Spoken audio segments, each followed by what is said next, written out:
ব্রাজিলে পরবর্তী ম্যাচের স্কোয়াড ঘোষণা কবে হবে, কত তারিখে এবং পরবর্তী ম্যাচগুলো কার কার বিপক্ষে খেলবে সেলেসাওরা।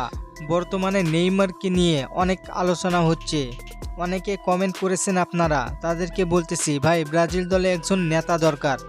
সেই নেতা হচ্ছেন নেইমার জুনিয়র। তাকে ছাড়া কার্লো আনচেলত্তির মতো কোচ বিশ্বকাপে যাবেন এমনটা ভাবা যায় না। আমরা বিভিন্ন সূত্রে জানতে পেরেছি কার্লো আনচেলত্তি নেইমারকে নিয়ে বিশ্বকাপের পরিকল্পনা সাজাচ্ছেন।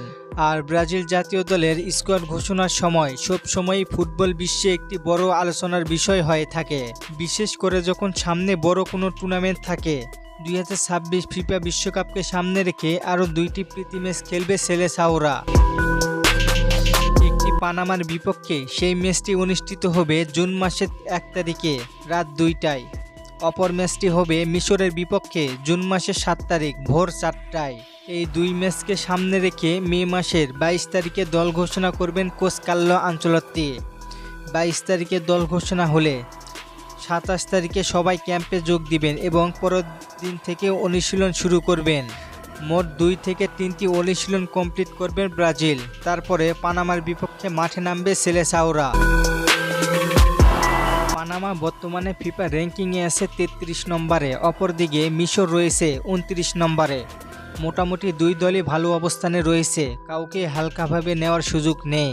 আমরা দেখেছি জাপান ও বলিভিয়াকে দুর্বল ভেবেছিল ব্রাজিল, খুব সহজেই তাদেরকে হেরে দিবে, কিন্তু দিন শেষে ব্রাজিলে হেরে গেল তাদের কাছে। তবে আমরা বিশ্বাস করি সুন্দর একটি খেলা উপহার দিবে সেলেসাওরা।